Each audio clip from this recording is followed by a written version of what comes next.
The following program is intended for mature audiences.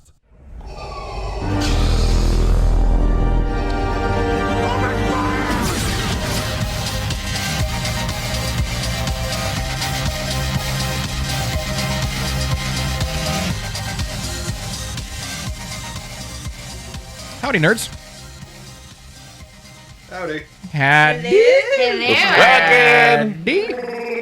What's cracking? The Kraken's cracking. The Kraken has been consumed, though. So welcome to the Cosmic Disasters Show. I'm Tommy D, and this week on your Cosmic Disasters Show, we begin our month-long salute to Black History Month. But we are actually going to be doing Blerd History Month for the entire month of February. So welcome one and all. Before we get started, we want to do something new, and I guess I should have told you about this, Jake Quillen. I'm sorry. Sorry. Are you all right? No. Well, you're the producer. I don't like new things. I know. All right. We fear change. I thought we'd give our patroni a shout out at the front of the show. Just to say, there's only like a few of them anyway. Most of them are us. So before we get started, I do want to shout out our Patreon subscribers. So thank you guys for your support. I definitely appreciate you. So we've got Allie, Anthony, the Cleveland Area Paranormal Society. We've got Jackie. We've got Lewis, Nathan, Patrick, Rebecca, Robert, Sophia, Tamara, Timothy, and Tink Fan. All of them are proud Patreon supporters, and you can be one too if you'd like. Shameless plug. Patreon.com/Circle of Nerds, and sign up and throw us a few bucks. You'll get some extra content, and you'll be helping us out. Help us buy like new gear, and we have to buy some cleaning equipment for the couch now, thanks to Justin Archer there. So we have to clean up the stains that he usually leaves behind. So, all right, so now let's go ahead and welcome our special guest joining us on the couch today. It is Justin Archer. I'm clean. Are we having fun or what? Also joining us once again, Cassandra Fear, owner-operator of Fear's Confections. You all right? I swear I'm clean. So. He's clean. All right. He's Mr. Clean. Maybe. And joining us for the first time and not looking entirely sure that she should even be here. It's the sleepiest of Lisas. It's Sleepy Lisa. Hello. How Like you I doing? said, I've done a lot of podcasts, but this is the first time I've done a video podcast, so... All right, well, welcome. Thanks for letting us be your first. We will be your alarm clock. Right. I got you. And also joining us from his own highly successful show, the Mr. Deacon Experience, it's Mr. Deacon. Welcome aboard. What's good? Welcome aboard, everybody. Thank you. So we do have a lot to talk about today. This, especially with it, we're edging into Black History Month. And we've also got disrespect. No. I'm not done yet. I still have to go down the line. We've also got and our usual cast of misfits. I haven't forgotten about you guys. We've got Jake Quillen over here on the ones and twos. There's no camera for you though. I'm sorry. General Knowledge joins us on the couch. Hey. Woo. Okay, there's Jake Quillen. Oh, yeah. All right. General Knowledge is joining us on the couch. And as always, the man, the myth, the legend, it is the one and only Monsieur Poppy. I don't know how to say anything in French. So, Daddy Louie. Pape Louis. Hello, children. Pepe Le Pew. Croque Monsieur. What? Croc Monster? What did you say? Croque Monsieur. Croc. Monster. Crotch Monsieur? Cross monster. It means cheese sandwich. Cheese sandwich. And what is it? Fromage is cheese. Croc Monster. Yeah. Fromage is Crotch cheese. Monster. Crotch Monster. Yeah. We know all about It's just that. a type of sandwich in France. Oh, yikes. All right, so before we get into the meat and potato of things, let's do Geek of the Week, shall we? There's the, yeah.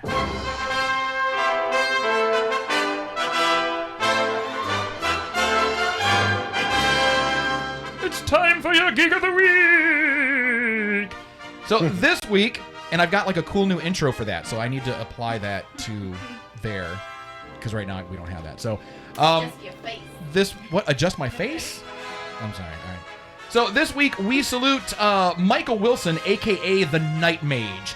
So if y'all are not familiar, please look up Night Mage. He goes Night Mage 1 on Instagram and all over the place. Not only is he's a cosplayer, but he is a cosplayer of the highest order.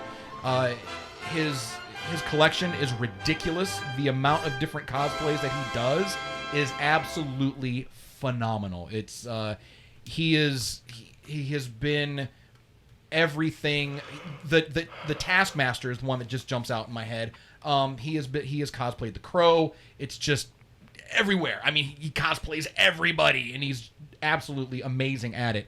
And I had done a little write-up for him. He's a law enforcement officer. He's a philanthropist in addition to being a cosplayer as well. But he does a lot more. And as I was doing research on him, because I just know him through Instagram, and watching, his interactions and his adventures on Instagram. But he actually has a really nice write-up on Facebook, so we're just going to read that. So Michael Nightmage Wilson has been cosplaying since 2012.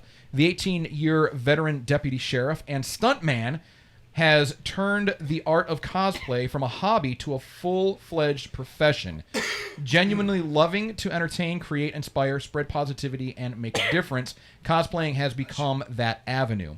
From being a decorated deputy sheriff to working on big-budget Hollywood films to receiving awards for his costuming as well as for his charity work, including the Presidential Volunteers Service Award, Night Mage continues to strive to be a representative of ideas and possibilities, and damn. So, Night Mage, thank you for everything that you do. You are freaking amazing and awesome, and we love everything that you do. And if I'm not mistaken, you're kind of not too far from our neck of the woods up here in Cleveland, Ohio. So we need to link up with you. And actually, Daddy Louie, when you and I were at Colossal Con, that's when I think we first heard about Night Mage. Found out about it. Yep. So I'm glad we're able to finally salute him. So if you want to find out more about Night Mage, you can contact or follow, check him out on Instagram at Nightmage, KNIGHTMAGE, and the number 1. He's also on Facebook, Twitter, all over the place. So check him out. So, and if you or someone you know would like to be our next Geek of the Week, just send your nomination to contact@circleofnerds.com. And Justin Archer, you just pointed at Jay Quellen. You nominate her to be the next Geek of the Week. Is that correct? Always. Yeah? I'm a dork. I'm not a geek. Yeah, we would need like a Dork of the Month club or something like What's that. the difference? Is she Dork president? Between the a day? Can I Dork do of the it? Day? Yeah. What's the difference between like what? Like a geek, a nerd, and a dork? Yeah. Oh, wait. Well, here's the difference. I'm a geek. She's a dork. Yeah. There's been a, I think the terms now have become a little interchangeable. They have. But and Jay Quellen just sent me, is this a Venn diagram? Is that what this is? So this is one of these little chart things there.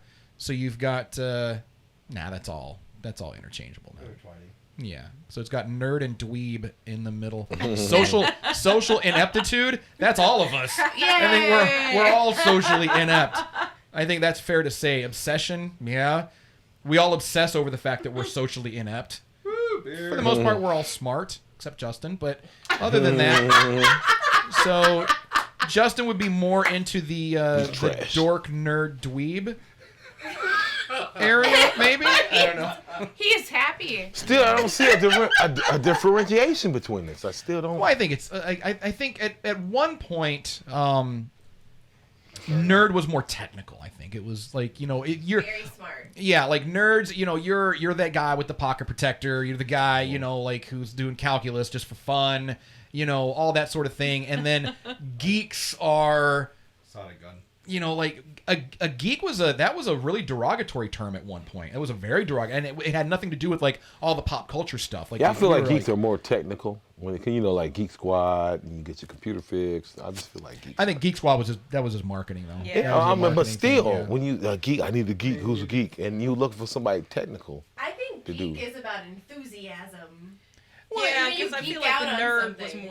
more. You geek and I don't smoking know. weed. Yeah. I nerd out on a lot of stuff, so I would not be geeky on that. Yeah, but I think it's just gotten to the point now where everything is just kind of interchangeable. I think dweeb still carries a negative connotation. Dweeb does, but I think the general population still looks down on nerds. Although nerd culture is cool, and acceptable and kind of trendy, but nerds themselves are still actually, I mean, we're still outcasts and misfits and still completely socially awkward and, you know, all of that stuff. So, Mr. Deacon, you all right? Are you resting your eyes? You don't want to make the highlight reel again. You don't want to make the highlight reel again. I'm tired. Oh my God. Honestly, real talk, that was like the second or third time. You didn't even catch the other two. But I was like, Go damn, ahead. you know, Go ahead and like, catch your nap. Catch your I nap. feel No, like we good. need to switch nicknames here. Right? Sleepy Mr. Deacon. Deacon to Mr. Sleeping. Sleepy Deacon. Sleepy D. Dozing Sorry. Deacon. Dozing Deacon. God damn it. Oh. Now I'm pumped up. I'm pumped up now. Not dumb anymore. Woo! There you I'm pumped up. go. No, you can be intelligent and still be dumb. I mean, you know, there, you're good. Very Quit true. rooting behind. Very, very Yeah, true. you're good. You're I could good. definitely be ignorant. I know So- some very dumb, smart people, so. Yes, absolutely. So we're talking about Blerds and Blerd culture. I am an Irish dude, Irish American white guy, so I am not at all qualified, nor am I authorized to speak about other people's cultures. What I can do is try to shed some light and point people in the right direction. So if you're not aware of what Blerds are, what Blerd culture is, the term Blerd or black nerd essentially is used to celebrate African American intellectuals and those who share a love for nerdy things and nerdy culture. And it's actually kind of cool to let your geek flag fly now to a certain extent. And Mr. Deacon, I know you and I had talked about this a few times as well, and Mr. DeVoe when he was still on the show. But a lot of times, even within your community, it's not cool to be a black nerd amongst other black people. You have to code switch a lot. So, you know, I mean, I can agree. would you agree with that? Is that something that is, I is can an issue? agree on that. I can agree with. I just think that now times they're slowly changing. But back in my day, it just wasn't cool to be. But you know, you wanted to be. You know what I'm saying? Right. It just you didn't acknowledge it as much as it should be acknowledged now. Would you say that there's unfair expectations? Do you think, like, to be, you know, to kind of, you know, conform to like one part of the culture or another? Because in media we see it all the time, like especially in terms of like heroes of color, you know, or characters of color. Period. What do we see? We see their sidekicks, you know, the comic relief or the thug or the athlete or the rapper or things like that. You know, you just did Masters of the Nerdyverse, and you said through your research you found it difficult to find black heroes Exactly. and black villains because a lot of times people of color are relegated to different positions, you know, in that little hierarchy there. So do you feel like that's the same, like, just in not even like take it outside of the comic books and take it like into the actual, like, into the streets, into real life?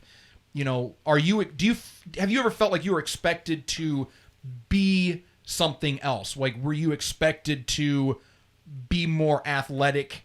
Like, if you wanted to sit down and read some comic books, was that cool? Or did people expect you to go somewhere and do something else? I think I think that's at that point in time is all we had. Right.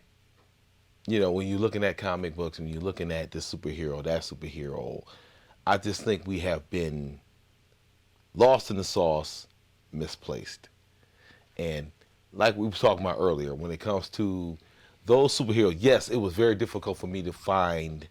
If you ask the average person, name 4 or 5 black superheroes, they couldn't do it.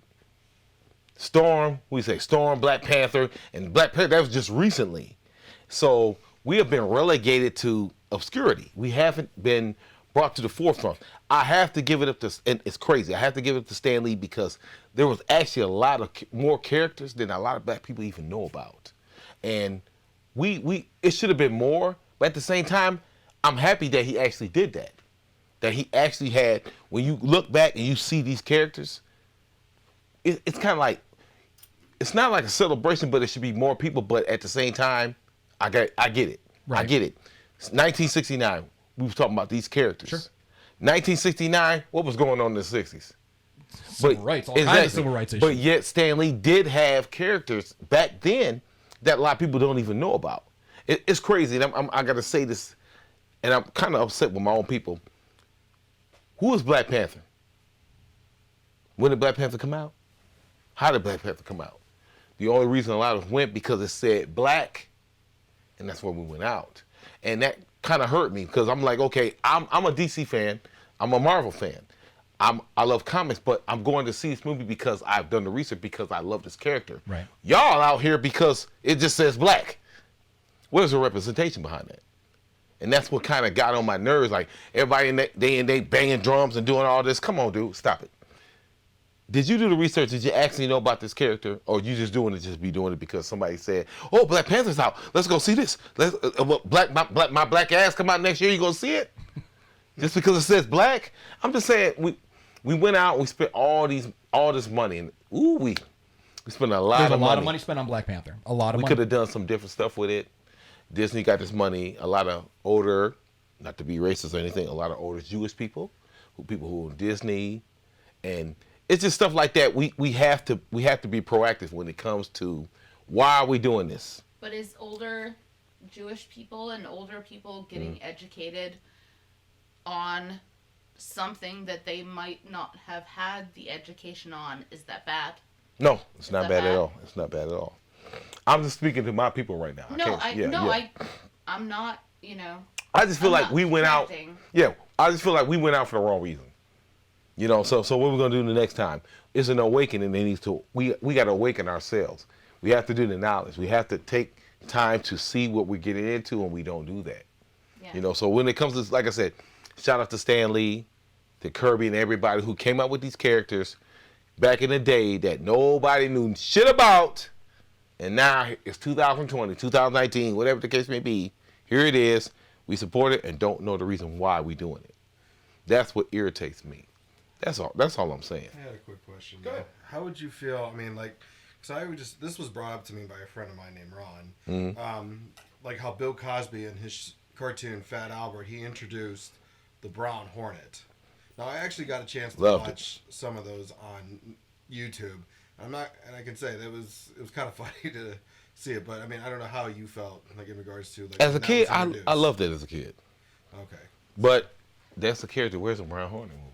Yeah, that's true. Well, So and that brings up, when you say where's the Brown Hornet movie, and so there's always been this talk of there's gonna be a person of color playing Batman. There's gonna be a person of color playing Superman, and James Bond.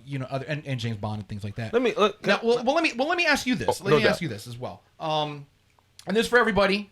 Lisa, I know you're shy and you're quiet and you're but jump in at any point. Seriously, this is all free form. So if you have anything to say, jump in. Yeah, I please. just want everybody to get their piece out and everything. Sure. I don't want to interrupt. Oh, my piece is out. Go ahead.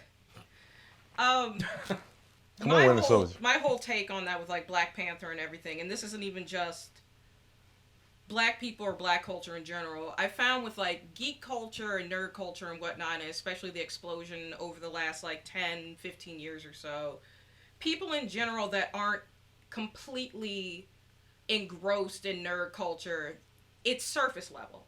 It's always been surface level. Sure. Something gets popular, word of mouth spreads, people run out and see it. Casual fans. Casual fans Right. go out and see it, Exactly. and they go, and that's the same thing. Like when Iron Man first hit, the first Iron Man, general audiences didn't know who Iron Man was. No Exactly. one really knew, except for like hardcore Marvel fanboys and girls. Yep. No one knew who Iron Man was. But then word of mouth spread, and that's how that got going. And it's the same thing with Black Panther. Historically, even going all the way back to like the 70s with like the blaxploitation films, black people support black things. But it's always been surface level. Whether it's something that's been put out by a white director starring a black cast or a black director starring a black cast. Black people go out and support black things. Most of the time, they don't do research. And it's the same thing with white audiences, like I was just talking about with Iron Man. Unless you're actually engrossed in that culture already, or something clicks with you, which it did with a lot of people with like when Marvel movies really started hitting. Not everybody, but a lot of people that did see the movies and enjoyed the movies did go and reach back. Because I had a lot of friends that saw the first Iron Man. Next day, they went out and picked up some comics. But not everybody does that. So a lot of times with things in nerd culture, pop culture, whatever, it's surface level. Like, I'm going to watch this show. I'm not going to read the book, though. I'm going to watch this movie, but I'm not going to go read the comics or anything like that. So... And I've also found especially within the Black community, a lot of things are surface level when it comes to geek culture, because unfortunately within our own community, we have certain expectations of what it means to be Black. So if you outwardly show that you like certain things, oh, you're not really Black, or you're doing shit for them white people, or whatever. So it's like, especially Black men, I've always found, like, I'm in my mid-30s. When I was growing up, a lot of the Black guys around me, they loved anime. Like Dragon Ball, Naruto, stuff like that. Bleach. But you weren't allowed to like anything else outside of that. And you were only allowed to be in the fight scenes and stuff like that, but you couldn't, like, get too nerdy about it. Then with, like, a lot of the Black females, you're not allowed to like that stuff. Or if you do, you're faking it so you can get the guy's attention. Or if you like anime or something, you can like Sailor Moon, that's fine. But you can't talk about anything else, or we're going to give you a quiz to make sure you actually know what you're talking about. And that really does piss me off. But it's also just kind of expected, because it's just like years and years and just generations ingrained and whatnot. But it just seems like, especially in our own community, we have this thought process that you have to get your Black card stamped by, you have to listen to rap music, you have to do this, you have to dress like this, you have to be into these things. And if you're into that, oh, you're not really Black. So I definitely get what you're saying, though. But as far as, like, the Black Panther thing, I was really happy to see people go out and enjoy it and whatnot. But, like you said, they don't really know why they're going I was happy. Yeah. But I just want to know the reason why. Right. You Well, know? that's what I just said. It's just historically, Black people will go out and support. When they see a predominantly Black cast, they're gonna go out and support it. Because, like, even like I said, like, it was incredible for that. yeah, like I said, even dating all the way back to, like, the 70s with the Blaxploitation films, like, those painted us in an absolutely terrible light. But people were, like, selling out theaters and sneaking in the theaters and breaking windows to get in to see those films because it was an all-Black cast at a time when that just wasn't a thing. Now, and for you, you are a woman of color, and so you're getting it from multiple different directions. You're having to show your credibility on several different levels. So, and I'm glad that you brought that up about people quizzing you, the gatekeepers. It's like you're, okay, you like Sailor Moon, sure, but you can't tell us about this. And if you say you're a fan of this particular anime, okay, who was this character? Who did this thing? But then on top of that, you've got to deal with the issues from your own community as well, right? Yes. And so how do you reconcile all of that? What is that? I mean, it's like you just want to geek out, but then you've got people saying, look, that's dude shit, or that's white people shit. Do you feel like are you made to feel like you're turning your back on your community, or that you're overstepping your gender in some way? Or are you made to feel that way? I feel like I have to, like, put my thoughts in order here. Do you feel like an outcast? It's kind of like made to feel like you are not part of a certain community. Because myself personally, like, I'm not a huge anime fan. I do watch some anime, but I have a lot of friends that are in anime. Like, growing up, I lived in a lot of different places, met a lot of different people. So that shaped the things I was into and the experiences that I had. Like, I was a metalhead in high school, so that was something I got, like, attacked for constantly. I was in the punk music in high school. That was something that people came after me for. So I was constantly being told that I wasn't really black and all And that I was other who bullshit. was coming after you for this? Mostly other black kids. Yeah? it was mostly other black kids. I just think like I was saying earlier, like in our community, we are just taught from a young age that this is what you're supposed to be into. This is the community that you come from. This is the personality you're supposed to have. This is the way you're supposed to talk. Constantly, I get people all the time that are just like, "Oh, you talk white." I'm like, "What does that mean?" And that one is one that I get from white people too, because like I will say this a million times, and I always try to hammer this home. Telling black people or people of color, you speak so proper or you speak so nice is not a compliment. It is not. I am an artist. I do a lot of art shows. I get that at least once per show from older white people. You're so articulate. And I try, Oh I try in the nicest way to take a breath and just explain what I just said. I'm like, that's not a compliment. You but I speak get English. How do you Wow. normally take it if someone say you speak very professionally? I just kind of tried to take a deep breath, and I just kind of tried to say, like, I appreciate that was a compliment, and that was meant to be a compliment, but assuming that someone is not going to be able to speak proper English based on the color of their skin is not a compliment. It's fucked up. No, it's And see, if you condescending. listen to her It voice, is. you It's listen, very you condescending. can hear it in her voice like she's frustrated. Like Well, it's got. I mean, yeah, it's got to be. I don't know. crazy. I don't know. I can't even pretend to know what it's like, obviously. But the frustration has got to be real. Oh, it's very real. You know, it's got to be now. And when we're talking about this, when in the context of blurred culture now, so because you know, Dude, I'm mad about it. I'm sorry. Oh. You're fine. Aw. Someone break out the wine. no, I don't think so. No. Right. Let's not do that. Nope. Can we get you anything you need? Actually, you know I'm what? good. Right behind the Mandalorian help, there's a box of tissues. No, Right there. good. Just right here. No, I mean, like, General knowledge. There we go. Well, no, General I knowledge mean- with the box of tissues. I mean, There we I don't go. know. Like, I've been complimented a lot about how I speak professionally. Because one time I got my Really? Yeah, no, honestly. Granted, I'm not. All right, well, no, because I will say this: the one time I had my window broken in. I had a cruise. The window was smashed by some jackass in Cleveland. I'm gonna fucking destroy. Was it Johnny Knoxville? I wish it was Johnny Knoxville, but it wasn't. Actually, He would if Anyway, it was. He wouldn't be sitting here right now. He would. He would be here right I now. went to the police Yeah. station and I actually See you later. spoke professionally, and I told him like, here, I explained it in details, and like even the cop was complimenting you talk professionally. I'm like, thanks. Oh, good for you. Good story. Yes. All right. That's great. All right. Good deal. I mean, Story, bro. it'd Need be- more dragon.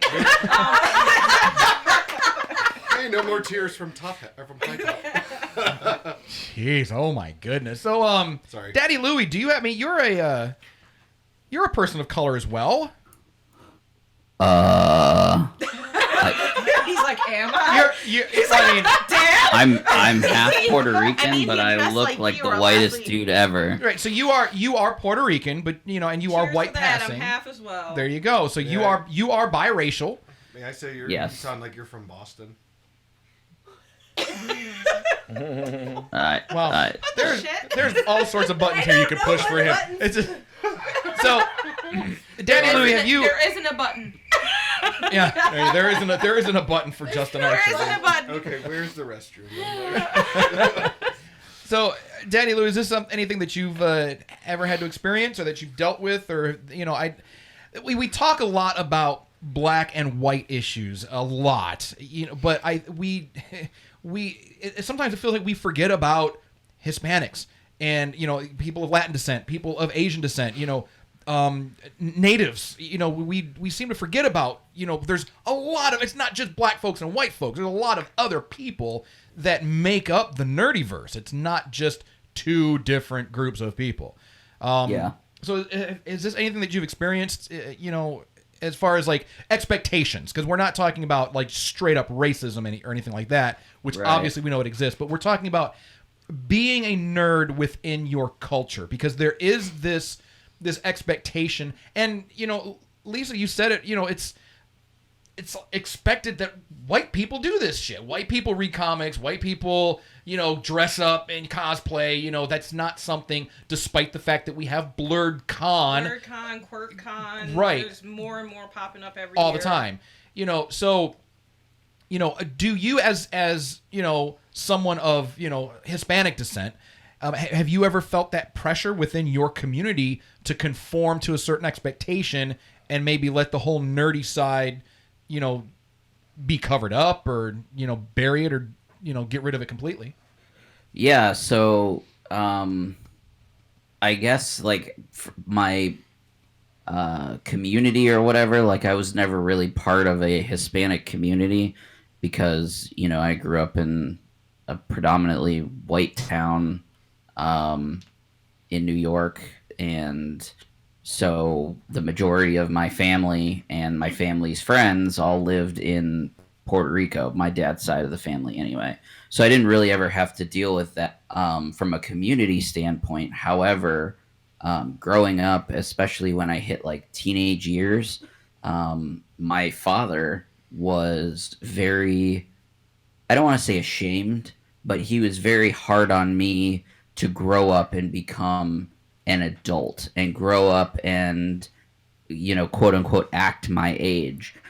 Because he grew up in a time where, men did a certain thing. And, when a boy was a certain age, they became a man and they acted a certain way. You stopped playing with toys at X age and you stopped reading comic books at X age and you stopped listening to certain music at X age. And so when that age came and went and I was still doing all of those things, reading comic books, collecting action figures, my father was very tough on me to change. I very often got the speech about how disappointed he was in me or how immature I was because, maybe my friends were a couple years younger than I was. And in his mind at the time, he came from a background and growing up where, you had to act and do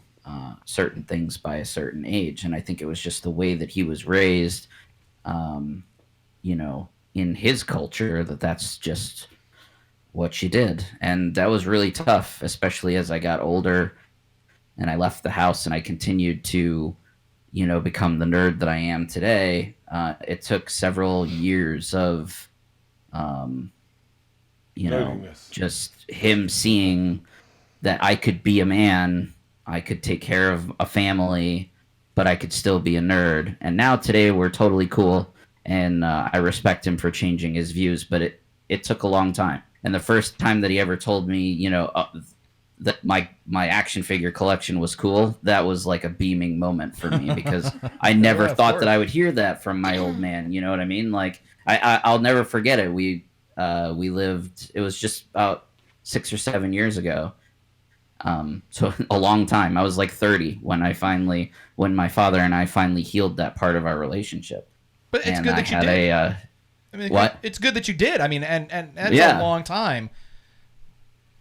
But it's healed now, and that's good, right? Yeah, yeah. And now we can watch Star Wars together, and I can quote lines, and he chuckles. And before he'd roll his eyes and be like, mumbling under his breath, "Oh God," So you converted him. I did. I made him see that you can be a man, take care of your family, and that doesn't make you an immature child because you like action figures. Right. It just means that you're a nerd, and that's okay. And and I'm glad that you said that because that's you can be a nerd and you can be an adult, take care of your shit, take care of your bills, raise your family, still play with action figures and video games and read comics and collect comics. But that also means that you can be any gender, you could be any color, you could be any size, any shape, and still be a nerd, and it's still okay. No matter what, it's still okay. The force is with you, young Skywalker. Always. Always. Definitely. All right, we're going to... we got to jump into Cast Confessions. This is a good conversation. I feel bad for you, Cassandra, because last week you were in tears laughing And this week it's such a serious show, and I'm sorry. I'm sorry. I wish I could say it's going to get better when we go into the inner circle, but it's just it's going to get just even worse. Good. We're talking about all the feelings and whatnot. No, I'm kidding. We'll get a little bit more crazy. So, yikes! Cast confessions, shall we?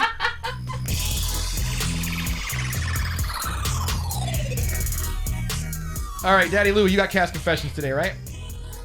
I do. All right, what you got for us? So this question comes to us from Christopher Robin's mom, just outside of 100 Acre Wood. Oh no! And she would like to know. Basically, I'm going to kind of reiterate her question a little bit. But what she'd like to know is, from your standpoint, and we kind of touched on it a little bit earlier. How do you feel, or how does it?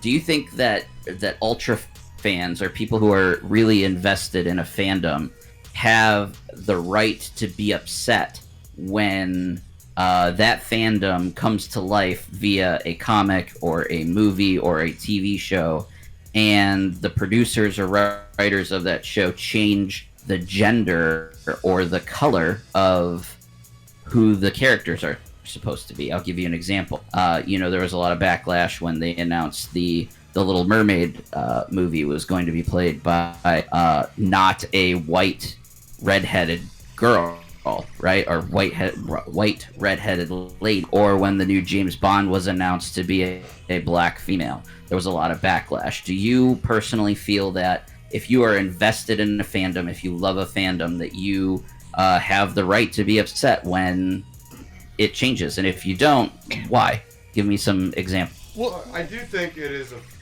this is a country where it is freedom of speech. But at the same time, as far as making...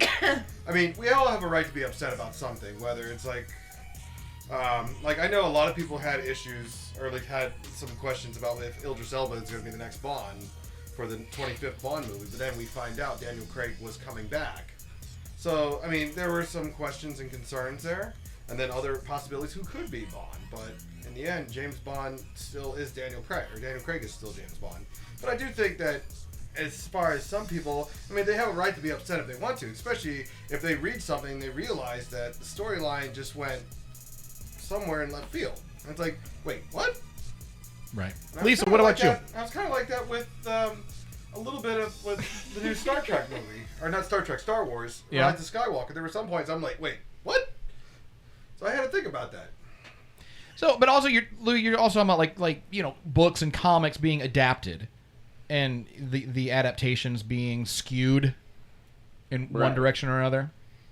All right, Lisa, Cassandra. I agree with him as far as everybody has a right to be upset about whatever they want to be upset about in the context of their own home and mind and headcanon. This is just me personally, but I've never had a problem with a character race or gender being changed from what is the norm of the history of that character, as long as it's not something that is intrinsically tied to who they are.